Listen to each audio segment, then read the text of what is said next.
Because of the way the universe is created, we each of us live in two worlds at the same time. We have to live in the outer life of our own bodies and the inner life of our own souls. Hello and welcome to Living in the Inner Life. I'm your host, Chris Sheridan. Join me on a journey of discovery and exploration into our inner life, this interior existence that we have, our consciousness, levels of awareness, states of being. Because yes, we do live two lives. We have an outer life with all the people and places and things going on out there.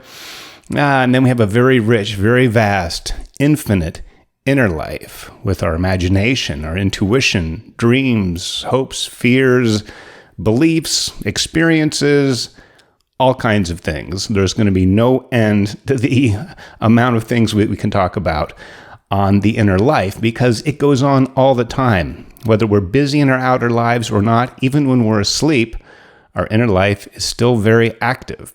And it is my belief, after studying consciousness and psychology and philosophy for many decades, that it is the inner towards the outer is the best way to approach life. If you want to change things in your outer world, it's much better, much stronger, and much more doable to work from the inside out, because what we change inside, and actually how we operate inside, whether we change it or not, it will determine, it will influence, and will very much affect our experience with the outer world, with people and the environment and society, really anything and everything. So the focus is from the inner to the outer, and I'm glad you're joining me today for this podcast. We're going to talk about goals and plans, and this is a follow-up on the last podcast. I talked more in general terms and gave some examples about how to clarify a goal, how to really get behind the goal. Why is it? What is the meaning to you to have this goal? And then an action plan to be developed and followed. And as you work the plan, that you adapt and sometimes shape it, shift it, mold it, maybe create a new one if you have to along the way to get to the goal, because the plan is not the thing itself. The goal is, the plan is the means, it's the way, it's the route to get to the destination. So today I'm going to talk about this podcast as my goal, and this has been a goal of mine. I've done a podcast before as a co-host, but I've always had the goal to do my own podcast, and I'm doing a solo podcast. I may eventually have guests on here. This is very early on in my own podcast. I think this is episode 5, and I plan on doing quite a bit more. But I want to share with you about what's behind that, what my goals are. First of all, in general, being a podcaster, having a podcast, developing and growing a podcast, and then more specific, why this podcast? Why Living the Inner Life? What is it that I have to bring to the table, and what those goals are, and the plans and processes, the steps I need to do to carry that out. Okay, so first of all, a podcast. Yes, I want to have a podcast. I do. You're listening to it now. That is proof of that. And I want to have 2 podcasts a week. I like this solo format. I have been a co-host where it was more of a phone-in, very conversational, which I enjoyed that too. But for this phase, I want this one to at least start out being a solo podcast, because there are ways in which I want to improve my speaking ability. I want to be able to talk for 22 minutes on a subject without wavering too far off on a tangent, without trying to put forth too much information to overload it with the kitchen sink. Stay on topic, stay on track, have clear examples of what I'm talking about, and follow it up with a call to action. Follow it up with what can be done about this. Okay, I don't want to just sit here and give you advice, even if it's golden advice, even if it's the wisdom of the age is I want something playable. I want everyone to leave the podcast with a takeaway, either something I said or something to do. Okay, I want to have actionable tasks or steps or something that you can do to try that relates to the topic and try to incorporate, because consciousness is really a muscle. It's like working out your body. It's like maybe building something with your hands if you're going to construct something. It is something you have to do, okay? Nobody can lift the weights for you. Nobody can eat your food for you. And nobody can grow and develop your inner life for you. You're not going to get it from somebody. You're not going to get it from a book. You're not going to get it from me. But what you are going to get from me is what I've learned and what I've experienced, how I've applied some of these things, and then show you and share with you what specific, tangible, practical things are that you can do to incorporate them and practice these concepts in your life. Okay, so as I said, I want to do a solo podcast. That is it. I am the host. I am the guest. I am the single solitary speaker right now. I eventually want to bring in people to interview. I would like to do maybe Zoom calls, maybe a live stream. We'll see how this goes, but this is like a process of discovery. I plan on having 100 podcasts by the end of this year, 2023. That would work out to about 2 a week. And as I go, I guess I'm shifting a little bit more towards the plan. The plan is to have 100 podcasts this year, 2 a week. And the first month, I want to just get it out like I'm doing right now. Not analyze it too much, not judge it too harshly if I listen back, but just get in the flow of doing it. And at the end of this month, then do a review and see where my strong points are, where the weak points are, things I need to change and how to go about changing them, and really work and develop the format, which will be going on this whole time, this whole year, and probably indefinitely if it continues on beyond that. But hopefully before too long, get an idea, or more than an idea, get an actual format that I can follow. And then each episode, I can bring in whatever the concept is or idea, and then apply it to this format or this template and fill it in with the things that are specific to that. And that way it's a consistent kind of a show. All right. I'll know what I'm doing. You'll kind of know what to expect. And I'm only going to bite off so much. I like this 22-minute format. That's about what a sitcom is. If you take the commercials out, they're about 22 minutes long.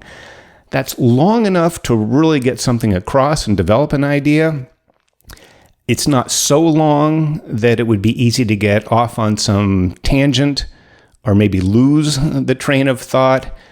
It's not so long that I could really put too much stuff in it and try to cover too much ground. So there's only going to be so much I can bite off at one time and share with you. Now, if I need to go further, if I need to expand on an idea, just like this podcast sort of expands or maybe goes deeper into what I talked about on the last podcast about goals and plans. This is a little more specific, my goal, my plan for this particular podcast.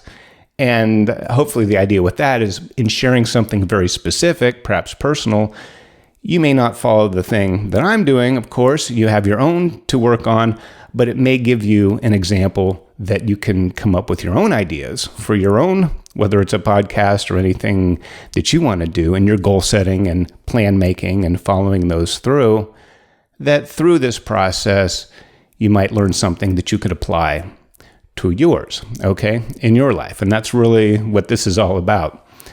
And so as I go on, I want to, as I said, develop and further refine this format, find what works, find what doesn't work. I may find in the process of doing this that I really do need a guest and have interviews. Maybe one of the two each week would be an interview call. Maybe I need to really add a lot of video or graphic elements, because I am videotaping this now. If you're just listening to it on a podcast, just the audio, it's in my research with podcasting and my choice to do a podcast instead of a YouTube channel or something like that, or a book or a class or course, online course, is that I think I can cover as much ground as possible.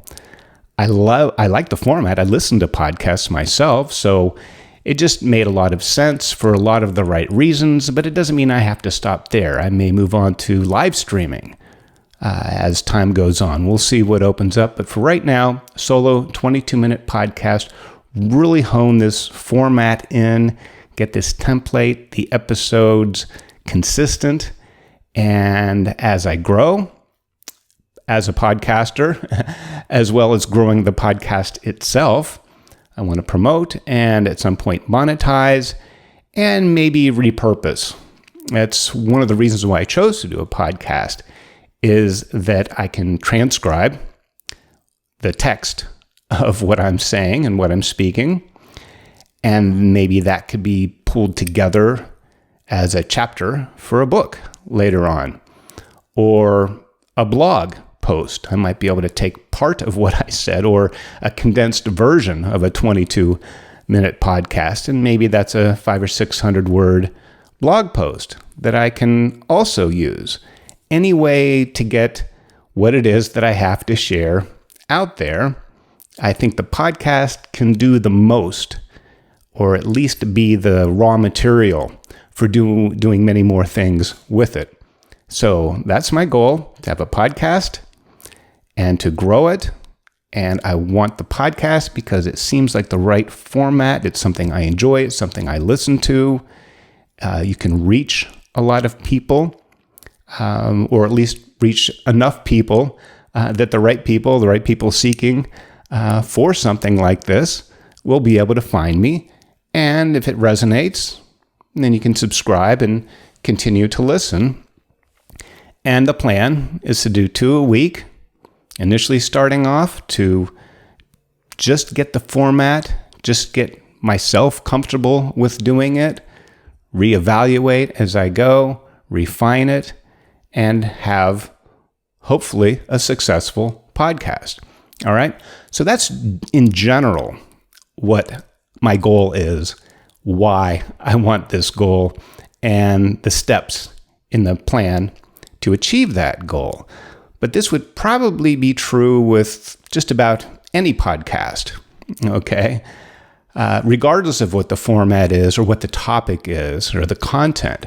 So I want to shift now to that. I want to talk about my goals for this podcast, Living the Inner Life. Why I chose to do this inner life as a topic, as the main concept behind the whole thing.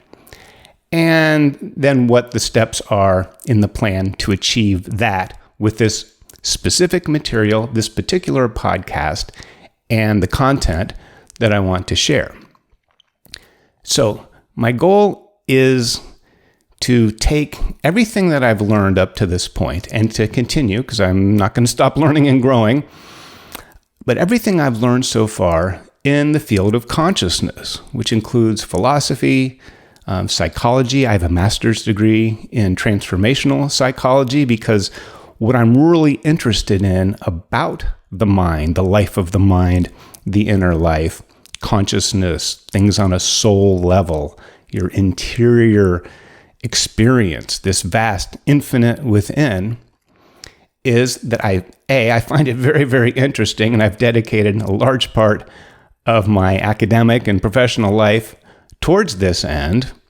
I have studied some of the greatest teachers and speakers and authors, mystics, whether it's from science or religion or philosophy, regardless of the discipline. And I've come up with some either conclusions or at least realizations that I want to share. I think I can take everything that I've gathered and then organize it into digestible pieces, little chunks, nuggets of wisdom that I can share in a very practical way. Now, I've also had people tell me over time that, oh, well, that's kind of an interesting way to put that. Or, I never really thought of it that way. So it's not just the material. Some of that is me as a communicator, me as a teacher. I have a background in teaching. I have actually a family history. I come from a family of teachers. So it's a very natural thing for me. I think it's a natural thing for a lot of people to want to share what it is you've learned, especially if you found it useful or engaging or enlightening in some way. So I want to share what I've learned, but also in the way that I can share it through my voice and through the style. I could talk about something very, very similar, say like dream interpretation. You could look and read dozens of books, and each one might have a little different way of looking at it or explaining it, or a different voice of a speaker, or the writing, if it's an author, may vary. And you would choose which one seems to resonate or connect you with the material. All right. So it's not just the material. It's not just the message, it's the messenger as well. So I'm really working on me as the messenger. I think I have something to share. And one of the reasons why I want to share this with you is beyond just that it's interesting and I have a body of experience with this. I think it's very, very important. I think a lot of the world today is struggling and suffering, which may be true of any age or any era of any day.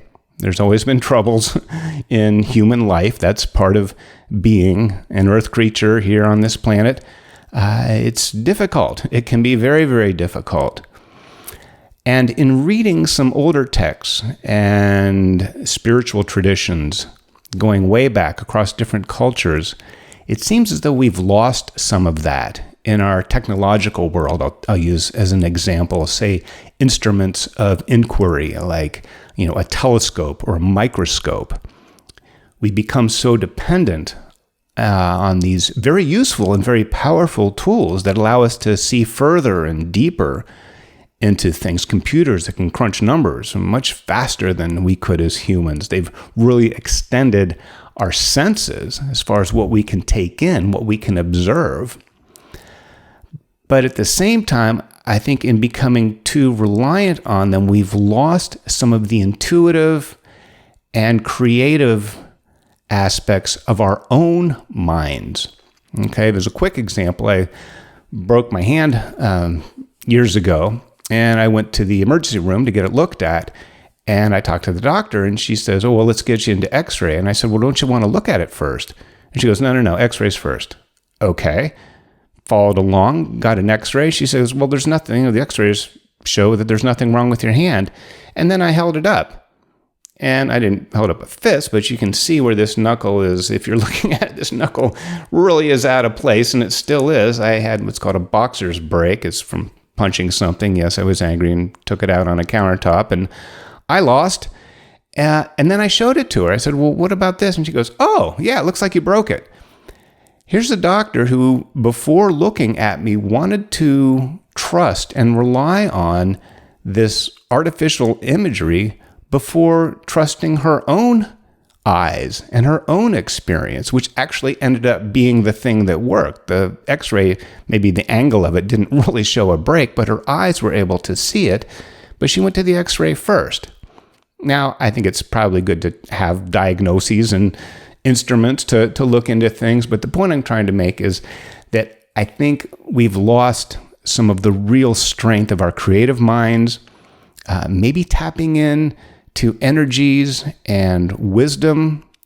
You've maybe heard of the Akashic records, that all the sum total of human experience is somewhere out there in the ether, like the internet, and that if we can tap into it, we have access to this knowledge that's been built up over time, throughout time, and even our own intuitive feelings, listening to our gut, following our heart.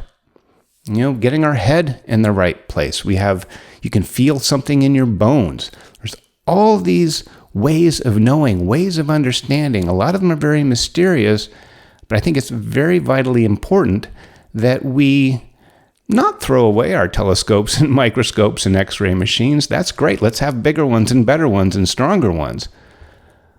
But let's not lose what our history, our heritage, our DNA has in store for us about knowledge and wisdom, and that's all about the inner life. So meditative states, states of consciousness, awareness, presence. Sometimes relaxation is the best way to move forward with something. Sometimes you need to actually stop thinking so that the idea can come to you. This is something very important, I think, and I think it's vital that somebody do something about it, and I have something to say, something to share, so I'm stepping up to the plate. So that's a big, big reason behind why I am so impelled and compelled to do this. So the steps that I need to take, I want to, in this 22-minute format, take something that's of interest. If it's how to overcome stress, or how to manage anger, or how to think more clearly, how to develop your goals. I want to focus on that. I want to be able to explain things as I understand them in a way that hopefully is entertaining, that is engaging, and ultimately is practical and useful. Again, these things have to be practical, have to be useful.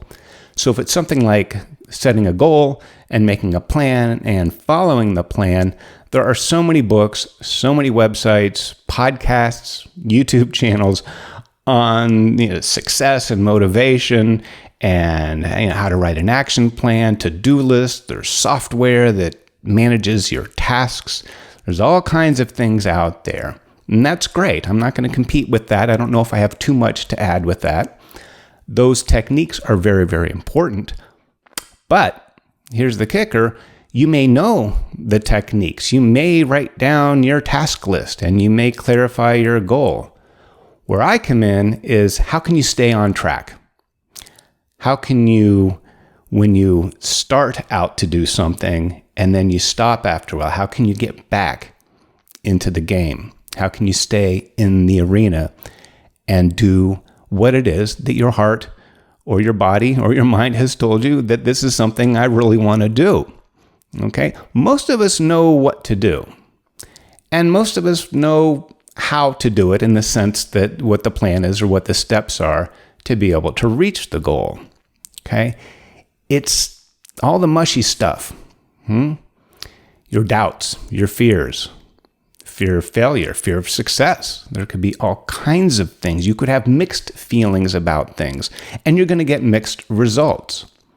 And that's all taking place in the inner life. No matter how well planned out it is, no matter how clear your goal is, you have to follow the plan. You plan the work and you work the plan. And a lot of the reasons why we get kicked out of our best laid plans don't really have much to do with the outer world or circumstance or somebody else or something beyond our control intervening. Now, those things happen, but they don't have to be a deal breaker. What happens, though, is often we can use those things as an excuse. See, I tried it. I put out a podcast. I put out 10 episodes and 5 people listened to it. And it's like, I'm going to give up. Well, if you really want to do a podcast, you got to stay in the game a little bit longer and maybe try another way of doing it. Okay? But I think we have maybe a disconnect between the head and the heart. Okay? We may want to do something and know what to do, but knowing better doesn't always translate into doing better, whether that's exercise goals, dietary goals, study goals, relationship goals, things with your own temperament. You want to reduce your anger. You want to reduce stress. You want to be more positive and creative. You want to have something to look forward to, a reason to get up out of bed in the morning. All these things, okay? That's the inner life. That's kind of the sweet spot in this whole realm of personal improvement, self-help, personal development, transformation that really interests me, and I think I have something to share with that. And I also think there's room for it. I don't think there's a lot. I think there's more about planning and setting goals and what to do and how to go about that.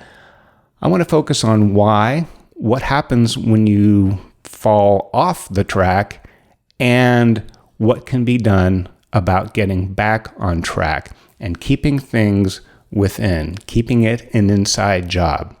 That way, if you're solid in your core on what it is you want, and most importantly, why you want it, because that will keep you on track. As long as you have that, and the stronger that is, the less power any of these outside forces will have on you, and a greater chance of success. Okay? So for a takeaway, if anything I've said made any sense, I think you can translate what I'm talking about. If you have a completely different goal, maybe you want to learn how to make websites for people, maybe you want to be a guitar teacher, who knows what it is, whatever it is that you want to do. Hopefully my example of my process will somehow inform or influence or inspire you to figure out your process. So think of your goal. Think of why you want to get real clear on why you want this thing, why this method of getting this thing is better than perhaps a different method. Have a definite plan of action with steps to follow. And then as you work the plan, reevaluate. Not too early. Don't go too harsh on yourself. Don't judge too critically, but honestly take a look and have that be part of the process. You're not going to just figure out what it is I want to do and figure out how to do it, and every step of the way is going to get you there without any trouble. Often it's a process of discovery. It is the doing of the thing that will teach you just as much, if not more, than however detailed or clear or how much you can plan something before venturing off. That's very, very important, but you have to step out and you have to step into the arena. And sometimes everything changes once you get out there, but you have at least a starting point, and then you can adapt and evolve and refine your process and keep your goal and why you want to do something like this in your life in mind. Keep it in your heart, stay true to it, and you'll see your way through with it. Okay? Well, that's it, and I'll see you next time here on Living the Inner Life.